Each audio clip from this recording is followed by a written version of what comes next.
The counter is counting. We must be live. Well, welcome to another Let's Talk About It here with featuring Crimson Raptor, fellow co-host of the Teletraan Podcast. And Tales from Teletraan.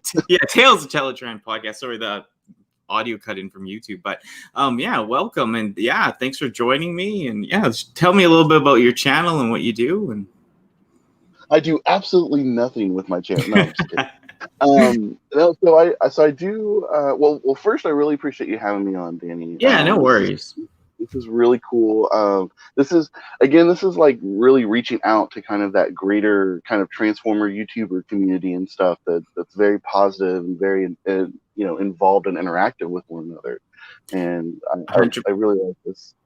Yeah, 100% agree. Like you said, like you guys reaching out to me, and like I want to do my part and try to get you guys, all of us more exposure. We all help each other, so that's what I'm all about, Yeah, this is Crimson Raptors exposed. Yeah, exposed. You are exposed. You're a Raptor with no clothes. Exactly. Like, it's really hard to find clothes in Raptor sizes. That's for sure. I mean, nobody really tailors for it. They have to be totally specific. So yeah, we got your OnlyFans link down below, right? Oh man, I didn't think about that. Man, that could open up a whole new door of mischief. But Raptors links are all down below. Anyone that's haven't checked them out already, please check out the links down below and give them a sub. But I appreciate having you on, and tell us a little bit about the channel. Yeah, so I do on my YouTube. I do stop motion animations. I've been doing some unboxings and then trying to get into the live streaming aspect of it.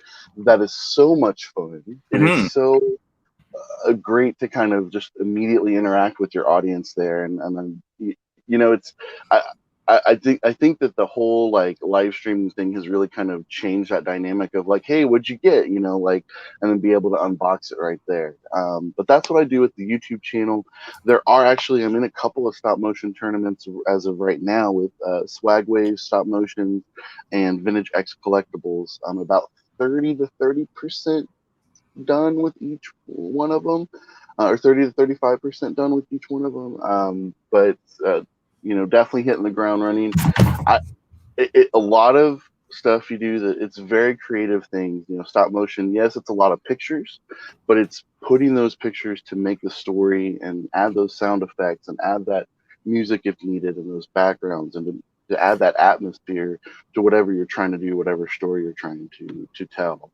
I would agree. Like, that's insane what you do. Like, I don't have the patience for that because I gotta go. I got so many things all over the place. So, but I think that's a crazy art form. I love how did you even get into doing it right away? The stop motion. Have you always had a passion for it, or?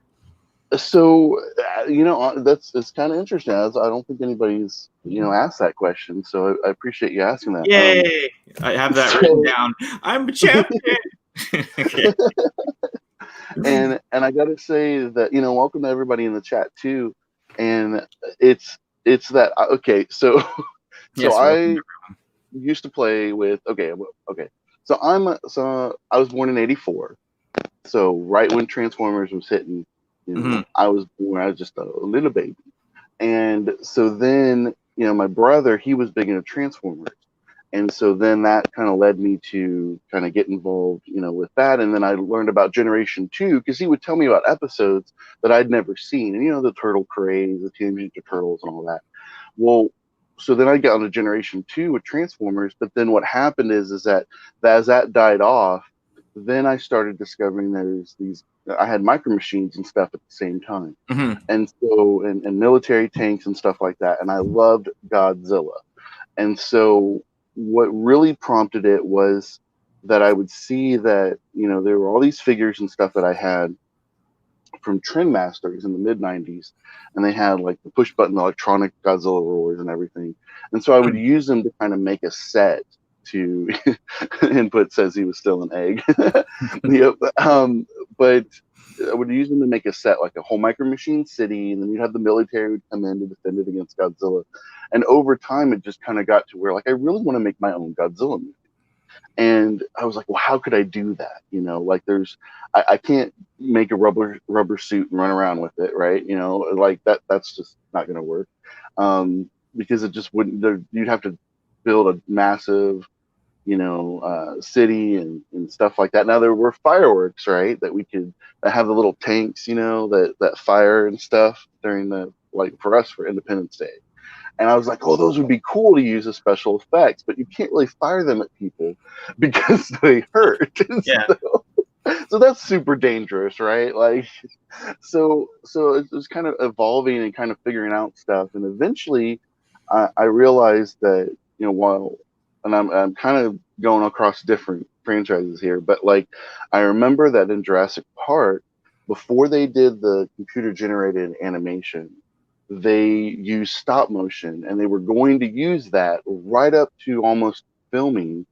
And then they were like, hey, look at this computer generated T-Rex skeleton. Let's put some flesh on it. Here's some Gallimimus.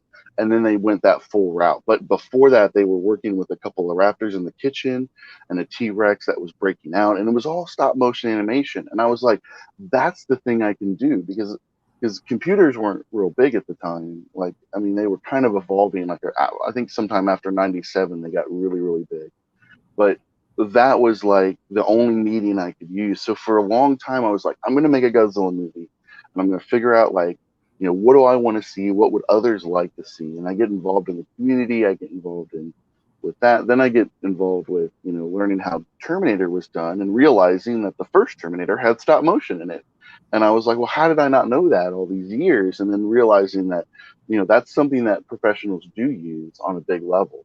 That's some of the best and my favorite stop motion of all time is that full skeleton Terminator at the end. Yeah, I mean, yeah, I love it. People, I know people will say that, okay, stop motion is dated and everything, but it's not it's not dated in a way that, like, because that's putting in, what are you wanting from that, right? You want that to put that emotion in people, right? You don't want them to be distracted by what you're creating, but you want that emotion in there. So when YouTube kind of blew up and was like huge, there's all these people that have stop motions, right? And I can definitely attribute a lot of the kind of figuring out that this can be done is Joshua Gandamu. He's changed his name to Army of Toys, but Joshua Gandamu, you can still find him on YouTube. That he has all his Gundam, Mobile Suit Gundam stop motion animations. Does a fantastic job. Big inspiration to myself.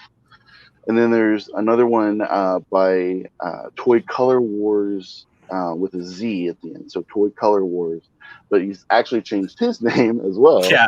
To Devasia Motion, and he has a gaming channel called Devasia Mentality, but Devasia Motion is the stop motion channel. And so as kind of figuring out these guys, and then kind of figuring out, like, okay, well, how could this be done? There's also another fellow YouTuber, Kakarot197, and he did a Battle of Abawaku. And what that is, a final battle in the 1 year war with the Mobile Suit Gundam Universal. There's just like with Transformers, there's tons of universes. With Gundam, there's even more. It's more. Yeah, and so the audience knows too. But it was like the last great battle of the 1 year war, and he did a really good kind of story. He used Legos for the people, and he used the model kits, the Gundam model kits, Gunpla is what they're called, for the actual suits, and showed explosions, and they were riding around on the little stands, and that's okay, because again, you're wanting to get, what is that feeling, you're wanting to get that emotion from those, and that emotion was there, that storytelling was there.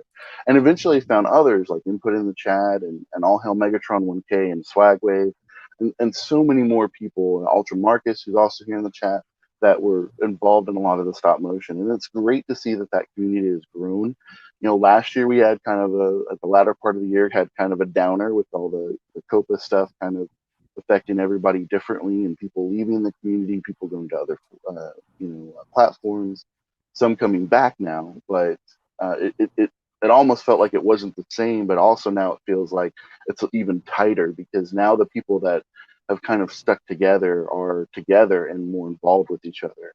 And so that's what's kept me going with stop motion, and getting involved in tournaments is a big deal. I was involved last year with one of Swagways, but everything that went wrong, anything that could go wrong, went wrong. And like I hurt my back, and I was laid up for like an entire week, and just couldn't do anything. I'd even tried to convince, like, my girl. I was just like, can I just drag the table, or can you drag the table into the bedroom, and then I can just like sit here and animate and have my. But I was in so much pain. It never would have worked. It would have been a horrible photography. I probably would have hit the table, knocked everything over, start over again. I mean, it was. I needed to heal. So yeah, trust me, I know lots about the health stuff. It sucks. Yeah, you just gotta take your time.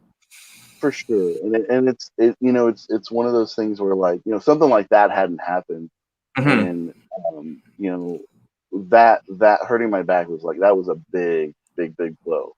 I mean, it was like I was on the phone, but like not on the phone. Like, it's just like when you're in that much pain and you're trying to heal, like you don't heal fast enough for that pain to subside.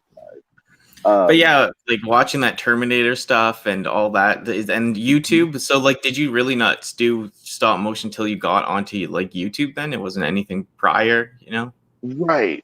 So I created a kind of a rough sketch, sketch of like the Godzilla movie, and it would have Godzilla in it. Anguirus, which is his best friend, is also the first monster that Godzilla fought that nobody like seems to remember, or he doesn't get enough notoriety.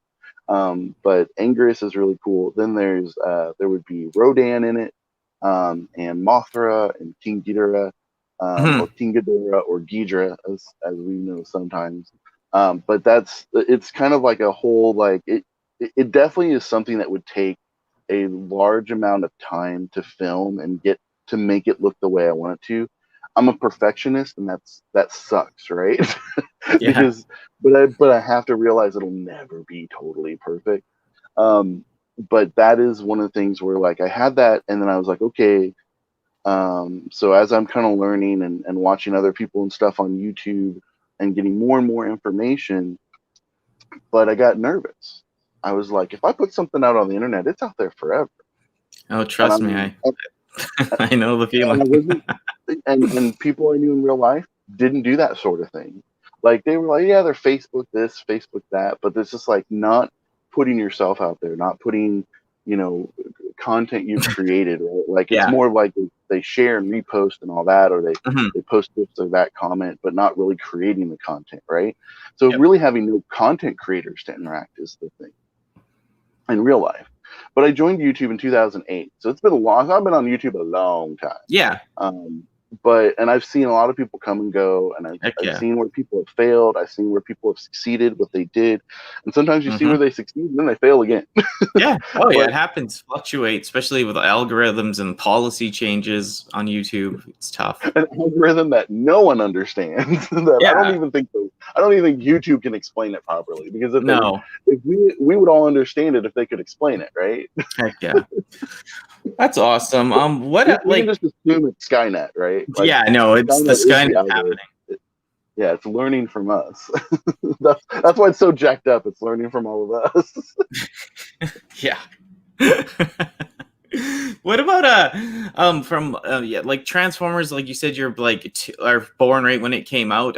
Was that like the first like big franchise you got into, or were you into Turtles at the same time, or any of that? Or I would say, if it's dinosaurs have always been dinosaurs first, right? Dinosaurs are first, right? Okay, but dinosaurs, there wasn't a franchise for dinosaurs. They're public domain. Anybody can make a raptor action figure and slap it on the market, and you pay no licensing for it. It's a Velociraptor, it's a Utah Raptor, it's a Deinonychus, it's a Tyrannosaurus. Like, none of that is licensed, right? So there wasn't Jurassic Park yet, right?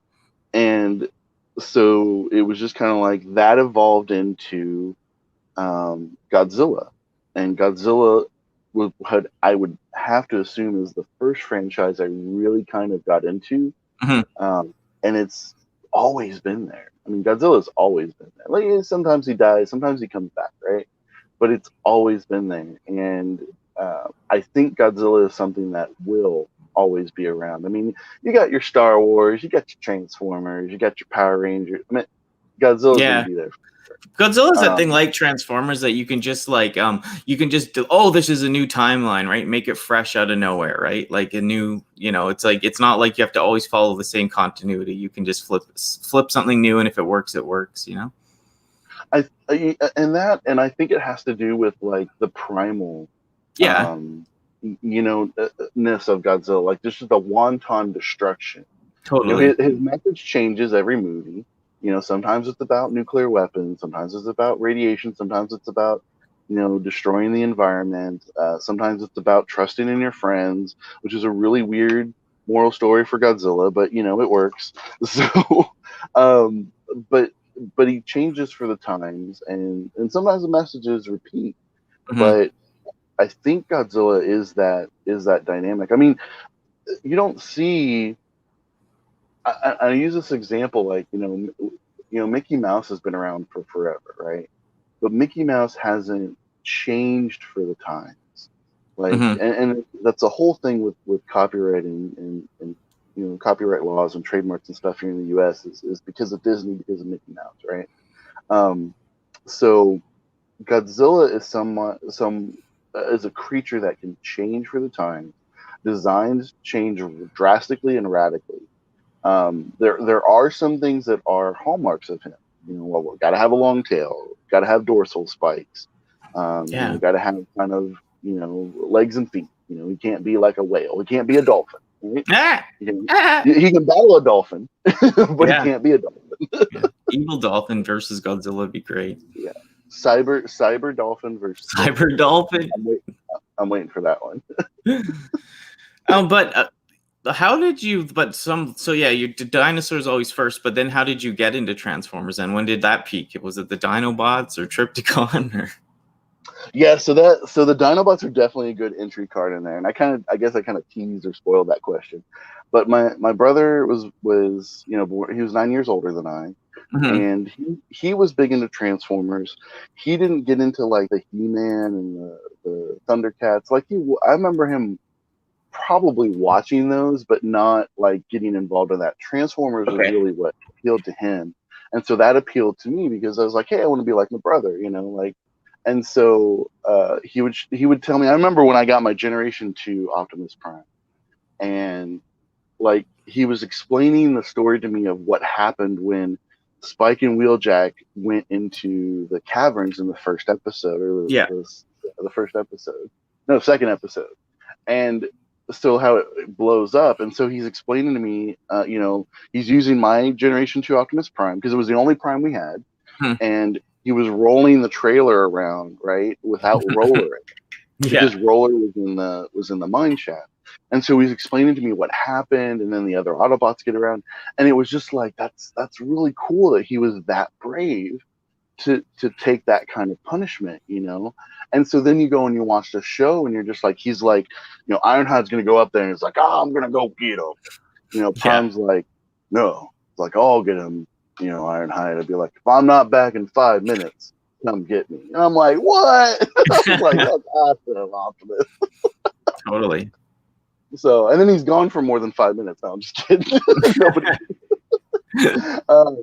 But that kind of solidified, like, you know, kind of, and seeing Generation 2, seeing the actual episodes he was talking about and describing, for some reason, I'll say is that I have a love for Red Alert, and I know a lot of people don't like him because he's super paranoid and he's like crazy, whatever. But I'm just like, I totally understand what Red Alert is like. You know, he's there to promote security. You know, people aren't following the rules, or they're doing stuff that, you know, they're not helping him. So like, I totally understand his whole feeling, right? Yeah. He's just like, Inferno, where are you, Inferno? Like, he wasn't there. If he was been there, I would have got blown up. So, I like him too. I just got that masterpiece of him like last month, and I really like his like he's kind of anxious, you know. I like his character.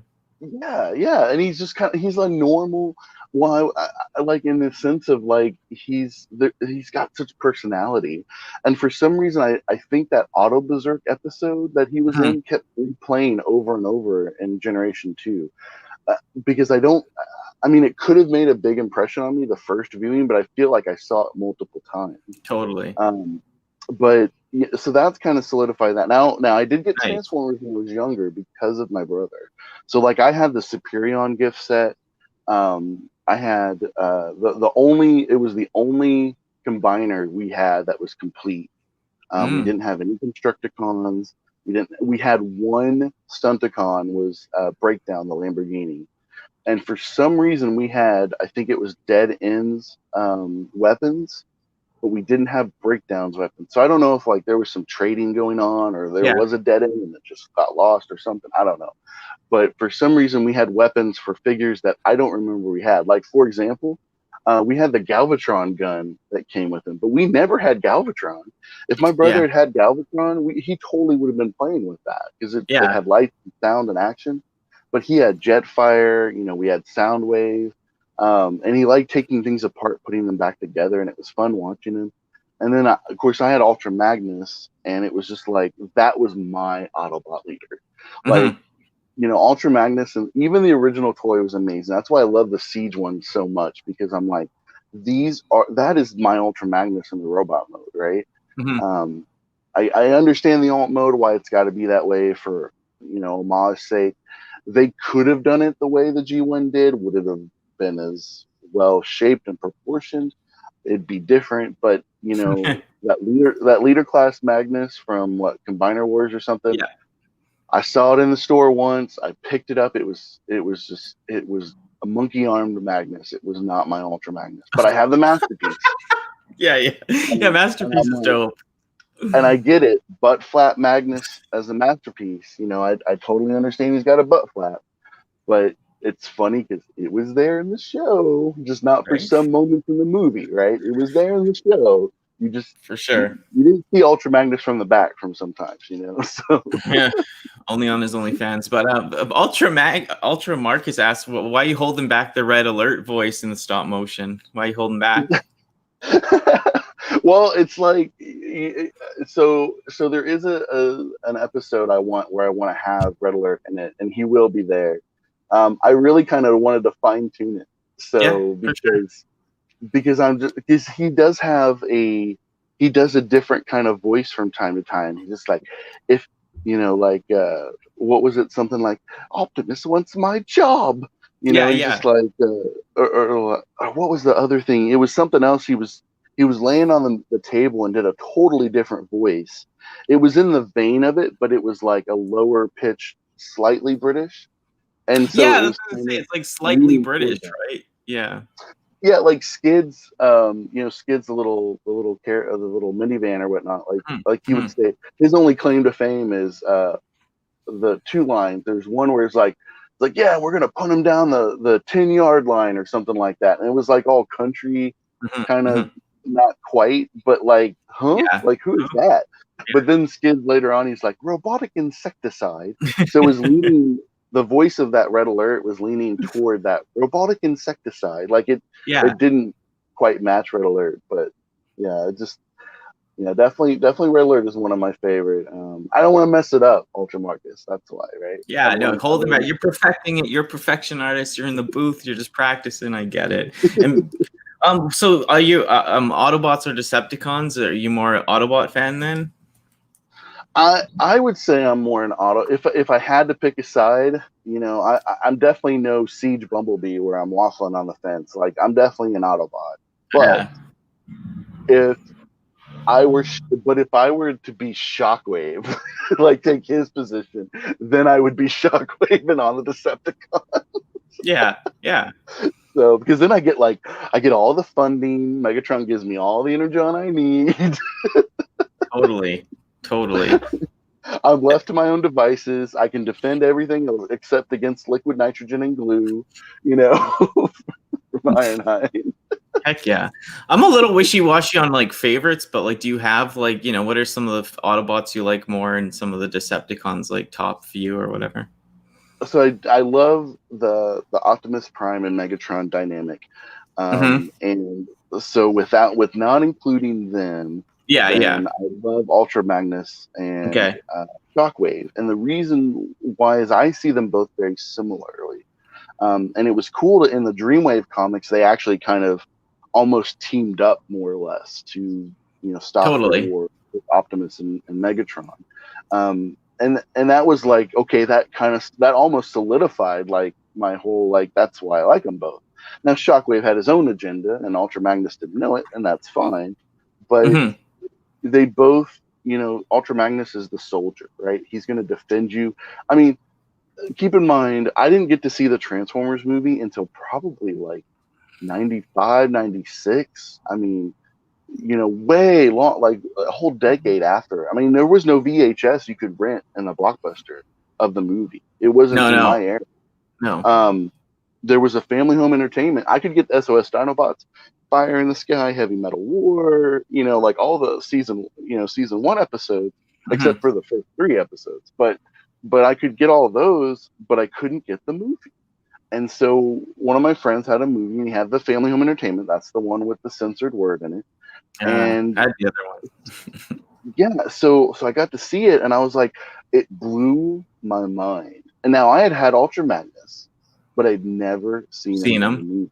Yeah, and I don't remember much of him in the season 3 and the Generation 2 because not a lot of season 3 episodes were played. Yeah, no. So I developed my own story of how Ultra Magnus was based on his tech spec. And when I saw him in the movie, I'm like, that's my Ultra Magnus. And I know people give him crap because he's like, I can't deal with that now or whatever. Well, he's being attacked from all over the side. He just lost Hot Rod and Cup. Like, he can't just go steer the ship while they're under fire. Like, he literally can't deal with that right now. He's just he's different than Prime. He's different than Rodimus. He's giving it to you like, this is what's happening right now. I can't deal with the loss of them right now. So he's got to make sure that Springer and RC and Daniel and Cup, not Cup, but Perceptor, make sure they're still safe. And so when they're on Junkion and they blow up the shuttle, right? The Decepticons come in, they blow up the shuttle. Galvatron, I mean, they're gonna die. They're cool. Die, Autobots, yeah. Seriously, they will, yeah. And so my favorite part as a kid, I was like, what? These people are getting killed? I was like, that's dope. Exactly. so Ultra Magnus knows exactly what's gonna happen. If they keep fighting, they're gonna lose. And so then he gets them to go into the cavern in the junk, right? They find a cave, an area, and he fires at the top of it. And it's like that's a hero right there. He's firing at the top of that cavern to keep them protected because he doesn't want to lose them. And so, and he's going to take the brunt of whatever the Decepticons are doing. They're after him anyway, right? Yeah. He doesn't need that. But they're after him. Yeah, and he's thinking this is the last stand, right? Like, this is the last stand of the Raptors, right? For sure, but it won't open because it's not right. He didn't get far enough. He couldn't get all the way to the last level, right? Unicron's the last boss, but he couldn't get all the way to the last level. And so then there you go. Like, he dies in front of him. He's torn apart in the comic book, and the sound in the movie sounds like somebody being torn apart, not somebody just falling apart and blowing up. So there's debate of whether what was animated, because the storyboards show that he was going to be pulled apart and drawn and quartered, basically. But I think that was animated. I really do, and I think that it wasn't put in there for specific, like, okay, this isn't going to work in a kids movie. Meanwhile, you have Prowl and everybody else has all died, right? Yeah. Optimus is gray, but we can't have drawn and quartered. I'm like, okay, whatever. but yeah, so that was definitely like, that's my Ultra Magnus. I would say any other Autobot below that, it's kind of tough, right? Because Jazz is just super cool, and I wish Jazz had gotten like more face time. I mean, he got a lot of face time with his sound and light shows and stuff, but he was going to have, I guess, a bigger role in season 3. But when Scatman Crothers passed away, then they kind of like, okay, well, now we don't know what to do with the character of Jazz. We'll just totally go with other one. Totally. But I would have loved to have seen more Jazz. I think that's because he sold so well in the stores. Mm-hmm. Yeah. A lot of the reason why a lot of the Transformers were killed in the movie because their toys weren't selling. Like Wheeljack. Sure. Apparently, Wheeljack is one of the worst selling of the toys. But Wheeljack is awesome. Beloved now, yeah. Yeah, he's beloved now. Yeah. So, I mean, his masterpiece is incredible. Oh yeah, I got the animation color one. I lick it every day. It's so beautiful. I love it. I praise it. And my theory to why Wheeljack would be the lowest selling, if you just look at the whole line of toys, like, okay, we see a Corvette, there's tracks, right? We see Lambos, there's Sideswipes, and Red Alert. Like, who wants a fire chief to have a Lambo, right? Everybody does. But it's because that car, you can't Wheeljack. I think there were only 2. Input knows this. I think there's only 2 that were made, and I think there's only 1 in existence now. But it was a very specific car with those markings and that design, that Lancia Stratos, I think it was Lancia Stratos. You don't see that on the road, so kids would see it and they're like, I don't know what that car is, and not buy it. I think that's really what it is. Totally. Yeah, what was I gonna ask? Question number 2. No. Let's ask. What's his name? Asked Runestone. What figures do you hope they make for the upcoming Transformers Kingdom line, if any? So if anyone else has a few questions, we'll get them in now. But what about you? Go first. What do you think? Looking for in the Kingdom line? Oh man. So my opinion is that I think Kingdom is coming up too quickly. Mm-hmm. I think now is not the time for Beast Wars. I think you need more Cybertronian mode. That being said, that I would love to have a Voyager to a little bit taller Voyager class of Dinobot. And okay. So Dinobot. But Dinobot has like multiple deluxe figures. He has a masterpiece figure. He needs a Voyager, like the tallest Voyager you can get for Dinobot, so that when they make a Predacon Megatron in a leader packaging, because he's so wide, right, that they're both at equal eye height, because that's how they were in the show. So I think Dinobot, if anybody, deserves a new figure. Dinobot for sure, yeah. I agree. A new Dinobot would sell off the shelves for shizzle, my pistol.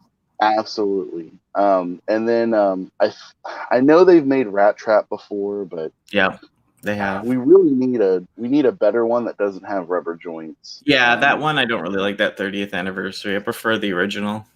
If I would almost say, like, okay, that figure is good, right? But it needs to have proper joints and it needs to have less clear plastic. My fear is that we are heading toward a clear plastic era because it's cheaper than any of the others, which is so bizarre. Because I remember when clear plastic stuff was like super expensive because you get the bubbles in it and all that kind of stuff, right? I mean, I know that's usually in resin, casting, but like clear plastic was hard to work with. Now they've perfected it, and now it's like the cheapest thing to get. So totally. Input says a pterosaur. I'd have to agree. Pterosaur and Tarantulas, I think, would be like one of my top ones to see. Oh yeah, I love sure. Tarantulas.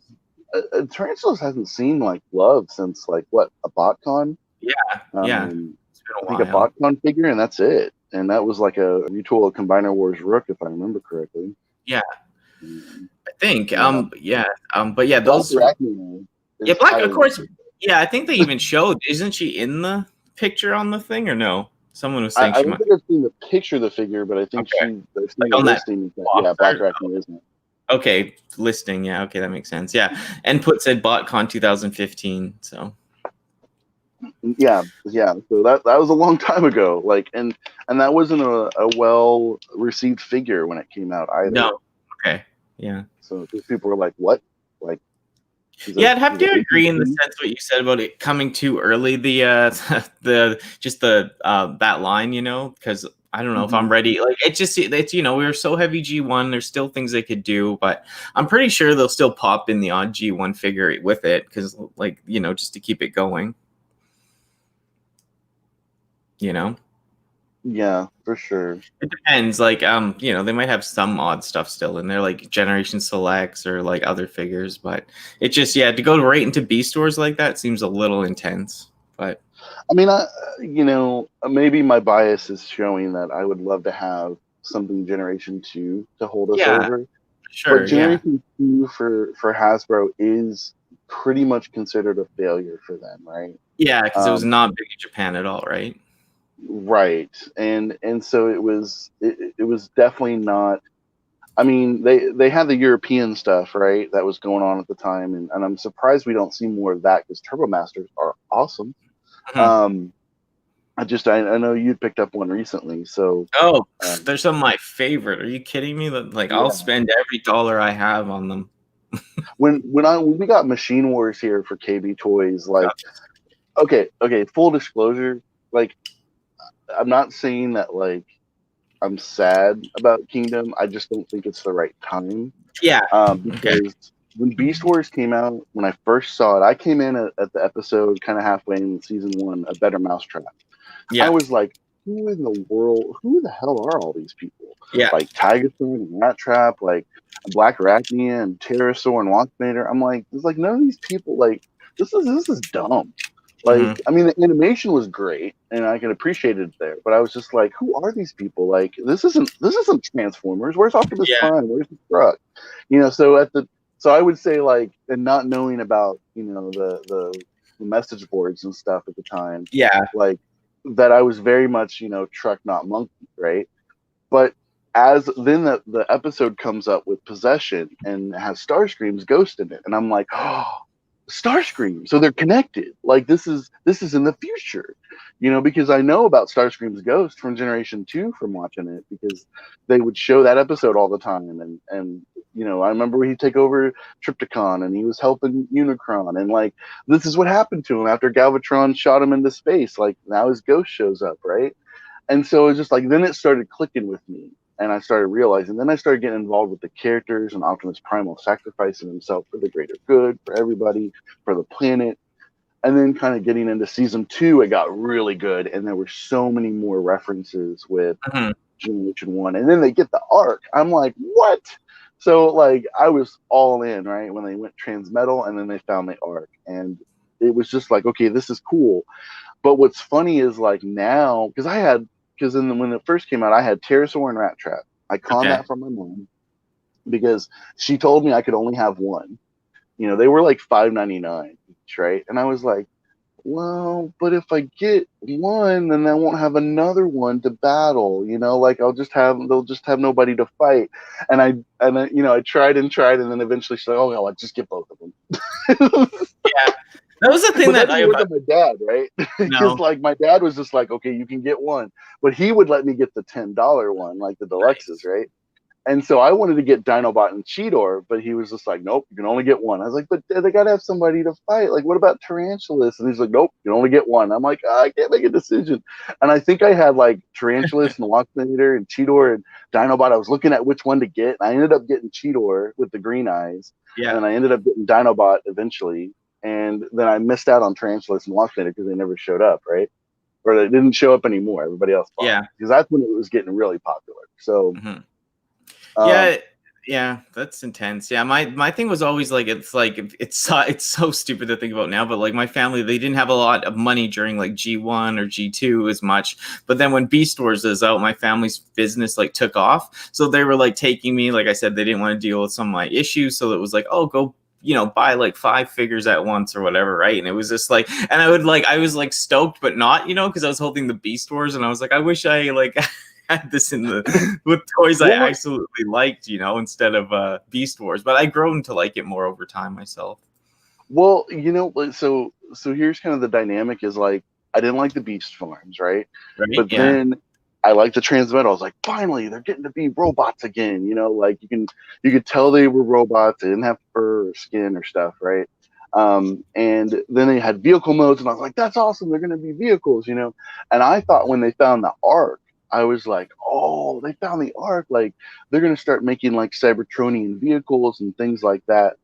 But because it was so cool when Megatron Transmetal Megatron is hovering through, the Ark, and he's just like, here I am to into these hollowed halls, and he's just like, archaic energon guzzlers.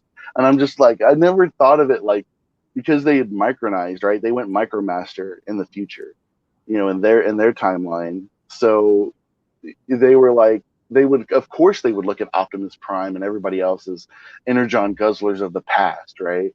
Just how we look at like modern cars, compare them to older cars. Like they get like 10 gallons or 10 gallons or 10 miles to the gallon, but now we get like 40 and 60. So it's like, of course they would see that kind of dynamic between them. It was just really kind of cool. Notice. For sure.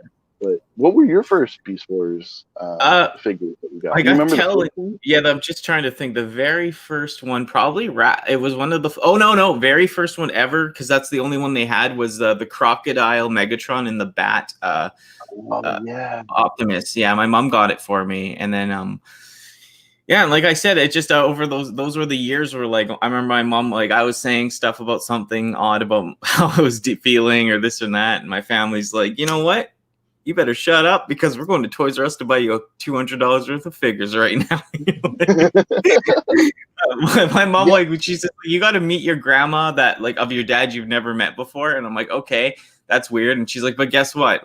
We're going to go pick up, Ape, Optimus Prime, and Megatron, the dinosaur. So I was like, oh yeah, I'll do it. It was a lot of bribery and issues with me, but I mean, like I said, Beast Wars grew on me. Like you said too, like once you saw the G1, like the connection, right? I kind of like I accepted it more, and then like I was truck, not monkey-ish, and then because I just wanted the vehicles, but then it grew on me as well. So, well,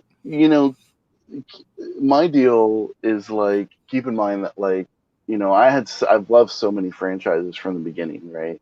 Mm-hmm. Like, the fact that, like, I was into Turtles, I was into Godzilla. Yeah. So, Turtles was Playmates, Godzilla was Trendmasters in the mid-90s. So then there was Transformers for a little bit. I was into Z-Bots and Micro Machines. Yeah, same.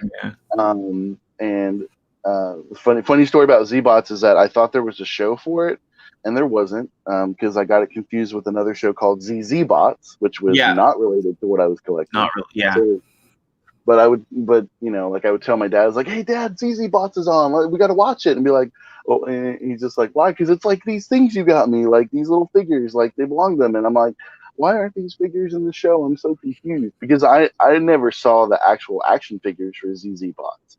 So I only saw Z-Bots by Micro Machines by Galoob.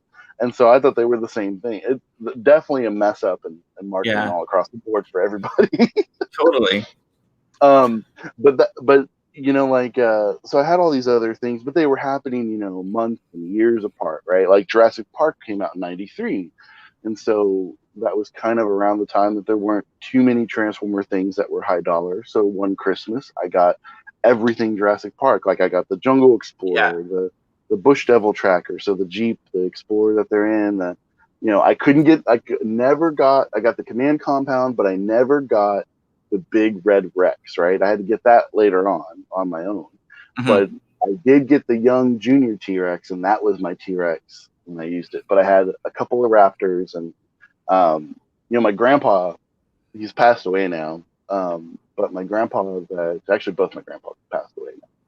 But the grandpa on my mom's side, he had bought me my first Jurassic Park toy, and it was the Velociraptor. And it was expensive. It was, I remember it being $9.99. And that was 92, 93. That was kind of around like recession time in the US, or kind of recovering from it. And that was very expensive for a figure. Even as I mean, it didn't transform, right? Yeah. But it still was like pretty pricey for my grandpa to put down that kind of money. He bought it for me, and I have it to this day, and I always will. I think, and I mean, it's just it kind of solidified, kind of like like Jurassic Park really made great dinosaur action figures, and it's funny how like not until maybe the past couple of years we've really have accelerated in just the kind of articulation that's needed. Yeah, like the Amber collection from Jurassic World is just miles and miles and miles ahead of what we've had before. There's still road to go.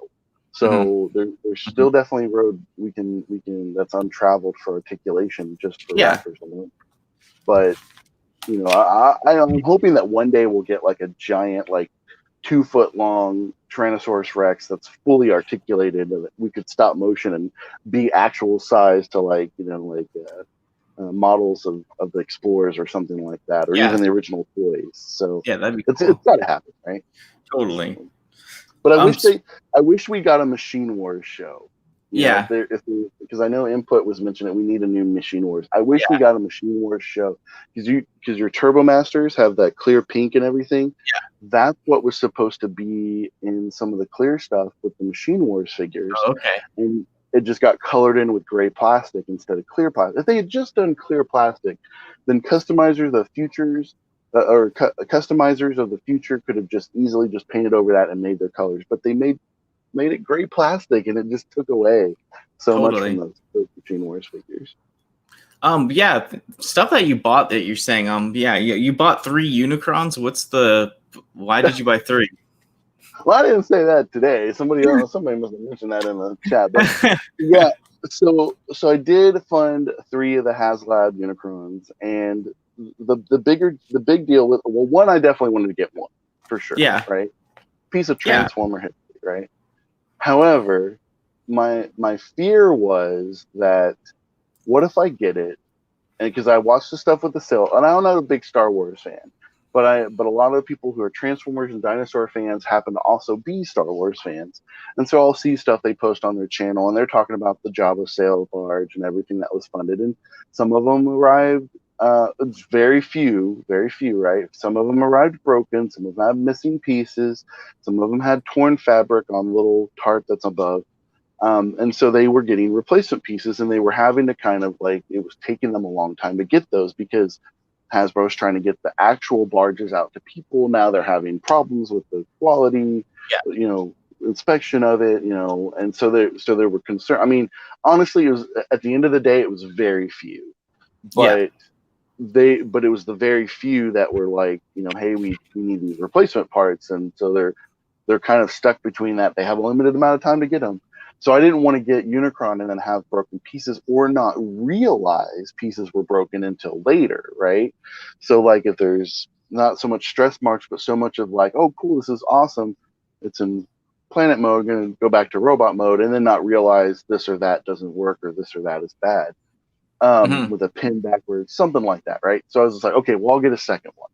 So I'll have one in robot mode and one in planet mode, because Lord knows I'm not going to be transforming this over and over again. Like, that's crazy. It'll be fun, but probably not fun, right? Yeah. But I mean, even the Armada Unicron, I mean, people say, oh, I'll just keep my Armada Unicron, but like, no. Even that one's not fun to transform. What are you talking about? I heard, The end result's not even good. So I know. it's like, it's accurate to the show, but like, it's not really a planet. Half a planet. Yeah, it's like a messed up soccer ball with the shell plates on it or something. Yeah. So the third one is more of kind of like, I want to kind of keep one kind of mint box. Everybody's making fun of like, oh, it's a resale, you know, like whatever. And would say one for eBay, one for right. And that's not what the intent was. Honestly, I thought about getting 4 because for that purpose. Was there a limit on how many you could buy at once, or no? So actually, you could buy 5 per transaction. So you could make as many transactions as you wanted. So you could have bought as many Unicrons as you wanted. Okay. I only am aware of one other person in our community that's also does a podcast that or is on a podcast with others that got 5 of them, because that's what it was maxed out for. But he didn't realize that you could get more. You could make more transactions. So by the time you realize that, you know, like, it was like, oh crap. Totally. So because he would have got more. There were people, and there's somebody that, you know, lives in our in, you know, in Oklahoma, that not too far away from me, but who bought 17 sail barges. Gosh. He bought 17 Jabba sail barges because, well, one, he wanted his own, but the other 16 were to resell, and he made a ton of money Oh in the yeah, aftermarket. of course. And it's kind of like, okay, so my deal is that I don't like scalpers, right? Mhm. But that was kind of like the business opportunity that he saw. Capitalism. Right, but see, if people didn't bid or didn't go up to those prices and raise that bar so Yeah. high, let's say for example, like, Siege Skywarp is a good example, right? It was in the warehouses for forever, people. Like, Mhm. anybody could get Siege Skywarp. There was plenty available, but it wasn't a big rush for the character. And so, I got mine, and a couple other people got theirs. And then there was like Black Friday came around, and the Thanksgiving holiday. And so they were just like, then they started selling out because there wasn't any more. They weren't going to get any more because they'd sat in there for like, Yeah. since July, right? So you got July to November. Like, we're not even to November right now. So it's like it's been in there for months and months, and people weren't buying them like crazy. They waited too long. Now, Totally. that said, from what I understand, Amazon got 2 shipments of them. They got the one initial one that sold out, and they ordered a second shipment, and then that was it. Mhm. And because when they got the second shipment, they were just taking up room. And so now, like, we have the Takara Legends is having their Takara, well, not Takara Legends, but Takara Tomy Mall is re-releasing Siege Skywarp. Yep. So Skywarp went from a $50 kind of set, or 40-ish kind of set or whatever, but now and skyrocketed to 3 times that amount. And people were putting it up for that amount, like 150, 200, and people were buying it, right? Mhm. But I'm more of the mind of like, okay, put it up there for maybe whatever you paid for it, right? $50, right? Plus tax and ship, whatever, right? Add your shipping, and then let people bid up to it. Like, that's more kind of my deal of like, okay, if you make your money plus a little bit, 5, 10 bucks or something, maybe 20 would be pushing it. But let's say you make your money, right? And then people just bid up above it. Well, that's on the people. That's not on that person who was selling it, right? Mhm. So, but if No, for you're, sure. but if you're, let's say you're buying up every single Thundercracker and Skywarp 2-pack, and it's $60 in the store, so you got $6 for tax roughly, and then you add shipping because it's a bigger box. That's usually about 20. So you're already at like 80, Mhm. $85. And so, like, if you sell it to somebody for 90, they're like, you're a scalper, and I'm like, well, it's not scalping because there's all this Yeah. other cost involved. No, for sure. It's not. I can't put it in a bubble mailer, so it's Yeah. like, Voyagers don't work that way. Plus, they are heavier. So, I've sent out sound blasters and stuff to people that couldn't find them.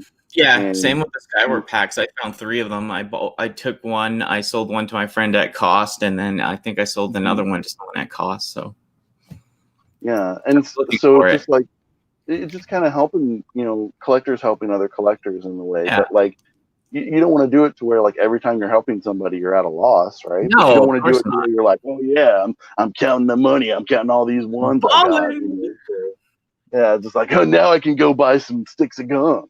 Heck yeah, I can buy 8 more watches. But yeah, we'll take one more question, and we'll wrap it up a little bit after this because yeah, almost hit an hour, and like you could talk for hours, I could listen. So I mean, we'll definitely have you back on doing more. And yeah, thank you for joining me. But based on the new news we've been hearing, how do you feel about the '86 movie cast being worked into the studio series? I haven't heard anything about this. Have you? So yeah, that's pretty much what we've talked about on Tales from Teletraan, where like we're having I'm the just cup, confused. Yeah. and the hot rod have been kind of somewhat not teased, but like we're finding listings for those, that we're Oh, going to well, get those in the studio series. yeah, duh. I was thinking like the cat. Like I thought the voice people had something to do with it, not the characters. Oh, I'm such a doofus. Yeah. Okay. Yeah. How do you feel about it? Yeah. well, I so here's the thing. And Marcus has a really, I want to say Magnus, right? But it's Ultra Marcus. Anyway, Oh, he's got a quick question too. yeah. I'll get to that. But That's part of the wrap up, so I'll highlight that and then. yeah, so in here, like, okay, so I'm not a big Bayverse fan. It Mhm. just wasn't, and it's not a slight on the people who are fans of it. Yeah. Understand, people understand that, but it's more just like it's not for me. They're too alien looking. Like, too organic. it just didn't work, right?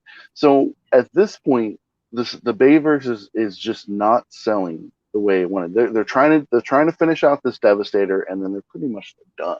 The Bumblebee movie helped, but a lot of people didn't go see the Bumblebee movie because it was attached to the Bayverse. If they had said no, this is a reboot, it would have made more money than it made it in the box office. But because it was so tainted by The Last Night that did terrible, and the movies before it, yeah, they all make money, but like The Last Night made like next to like no real money for the franchise, right? Like Paramount pretty much pocketed anything they made.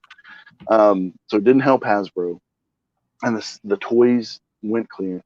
So in this case, this is the next gradual step. Studio Series, from the beginning, from the very first figure of Bumblebee 01, that had the mark on the packaging that said Generations. It's always been a Generations line, but it's been focused on the live action movie series.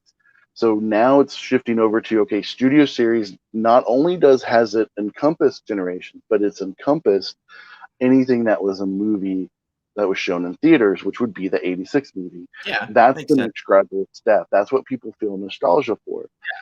So as we pull away from Siege to go to Kingdom, right, or Siege to go to Earthrise to Kingdom, and go to Beast Wars era, we have what would be left over in Studio Series, and that's what I think these are. If not, then they may be masterpiece figures that are scaled down or have the engineering and are being used for it. Like we're getting a leader class Slag with a Daniel, and a Grimlock with a wheelie. Like those are leader classes. Well, leader class is what? That's old masterpiece Dinobot scale. Yeah, right? it's like cheaper, like more affordable, and like at stores we can just pick it up. And like you said, if we're moving towards the Beast Wars stuff, more on the Generations type line, maybe we'll still get some of that 86 and like G1 stuff in this line. So absolutely, I mean that kind of balances it out, because everyone, like you said, we're tired of the organic Babe figures, Yeah, and third party is experimenting with Bayverse, so they're figuring out if there's a market there. If there's a market there, that's where people go, because for the longest time we couldn't get, we had our classics line, but there wasn't anything but movie figure lines, right? But third party opened that door. They said, hey, here's a masterpiece, here's a Generations, here's a Legends class, here's a little tiny scale one. They gave options there, and so this is a chance for Bayverse fans to figure out, okay, look, where am I going to put my money?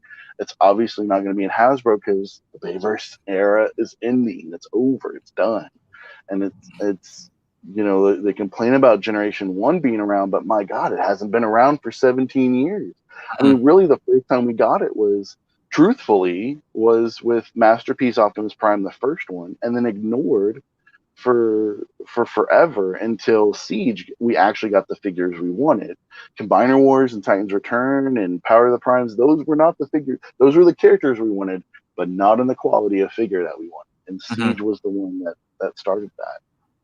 And it's interesting, if you go back and you listen to old podcasts, like even 5 years ago, they talk about wanting a line very much like Siege, and then it came to fruition. Yeah, I could feel like, we wanted it. Even me, when I was into it, like, with all the Masterpiece stuff, doing stuff like that, I wanted to see, more G1 in the Generations line. So, and I know that in Earthrise, that we have that Optimus Prime, and it's an amazing like input. As mentioned, it has a Studio Ox reference with the little tires on his butt. Yeah. But so he's got a little more cushion for the pushing, right? Your favorite. Be like, if he falls over, he's just like, oh, that didn't hurt, Megatron. Yeah. But yeah, so he that's kind of like a mini masterpiece, and even the side swipe and the Earthrise Wheeljack has the Siege side swipe. They all have masterpiece like feelings to them, and it's because the designer that worked on MP10, not MP44, but MP10, I think they've transitioned over to, or maybe it is MP44. This is Earthrise, right? No, we saw Earthrise before. That has to be MP10. Yeah. So MP10 is the designer that worked on that, and the masterpiece has moved over to the Generations line and stuff in the car. that may be why we're seeing not that stuff in the studio series is going to be probably leftover, because Combiner Wars Devastator originally that was going to be a masterpiece Devastator. Yeah, but it just was the price on it would have been astronomical. Yeah, like people would have bought it, but it would have been astronomical. Yeah, and so having that quality is hopefully not what we're going to get with the studio series, because I've seen some quality is kind of waning on it. But I'm hoping we're getting more. We're getting Siege and Earthrise styling in the studio series. I hope we see that. Heck yeah. That's what I hope we do. Totally. Now, as Ultra Marcus asked, and let me know like what plans you have for the channel, what's next on the channel recently, and where do you think you want to see your channel headed in the next little bit? Well, so my thing is, and I know we kind of pushed the time on that. I'm sorry, but no, it's fine. My thing on there, and I love Ultra Marcus's icon. It's hilarious. I know. It's great. But so the things that are next on mine is obviously there's 2 more stop motions that are coming for sure by the end of the month. And one is due September 5th, and I'm going to try to get it like probably the day before. But the other one's due at the end of the month, and I'm rushing to get that one accomplished very quickly. So I don't have to like be at the end of the wire, right, and miss the deadline. Yeah.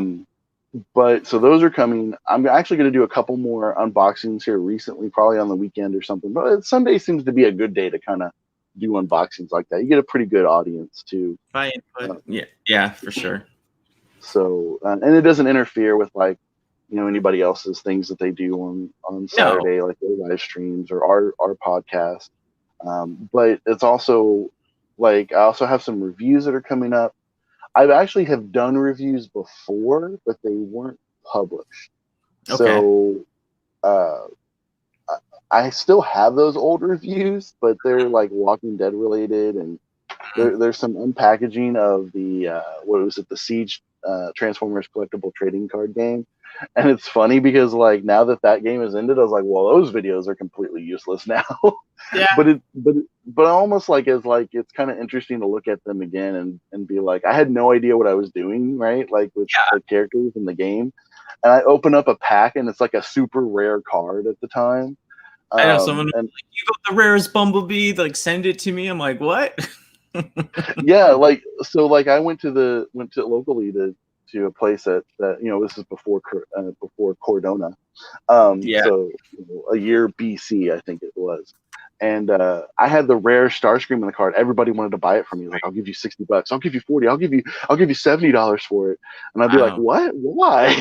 And then, like, apparently it was like not only was a super rare card, but it was like one of the more powerful Starscream cards. I think it was like King Starscream or something like that. I just liked it because it was cool looking. I was like, I don't want to give it up as my card. Like, I bought it for the art, right? Yeah. But I had to like watch myself. I was like making sure I need to know these people because I'm like, I don't want to leave this card sitting here. No. But that's what's coming up. I actually have a ton of add-on parts that are literally right next to me on my desk, and like that I've gotten from TF Safari. I've gotten from eBay. I gotten from Nonnef, which is nonnef.com. Like, he's a really cool guy making parts and stuff too. And so I'm going to be reviewing those, and those should be pretty quick, pretty painless to do to kind of get that back out there, because I would like to go back over the entire Siege line, more Jurassic Park figures, Godzilla figures, Terminator. I have very, very few in the way of Robotech and Macross figures, but something like that definitely would be really cool. That's what's next up on the channel, and more animation for sure. Yeah, more animation. Like 2 series. So Transformers, I'd like to do like it's really funny that Siege has come out, because like I want to do something that like that. Like, I already had plans for that, but it would fit in with the cartoon far better, because that told its own story, right? Siege told its own timeline and universe. So like mine would go right in front of the Generation 1 cartoon. And then another one is a Gundam series, and then of course which would be like 10 episodes, and that'll take a long time. Both of those will.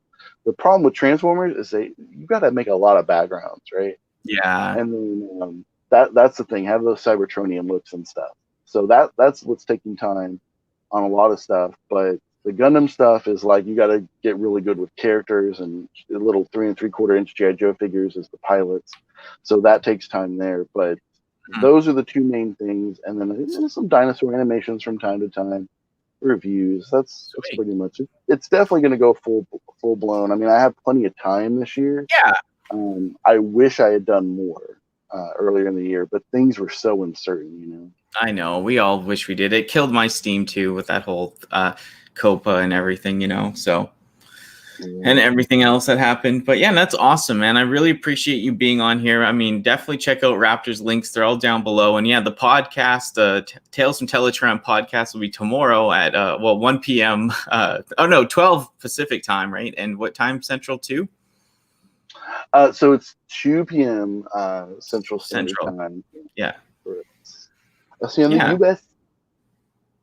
Yeah, no, awesome. I'm excited. That's on our side. I'm excited to hang out with everyone as per usual. And I liked having you on, and thank you for sharing. I'd love to have you on for some other topics we could get into and other people, just trying to help grow the community. And, it'd be really cool to have some other people on here as well doing these little hangouts. But yeah, I like to keep them around this time, so it's like, some people will watch it like, oh, it's an hour or so long, I'll watch that. Right. So, thanks for hanging.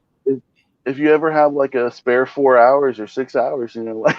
Oh yeah, I'm gonna do some hangout streams where I just invite people, like just to hang out. I might not keep those streams up like these ones, but like I'll have like me, you, Wilbur, maybe Grub Gun, whoever input, and anyone else that wants to join that we know that's chill. Come hang out while we talk. Yeah, I know with StreamYard currently. At least on the free version, you can have 6 people for sure can be on it, and then you can have up to 10.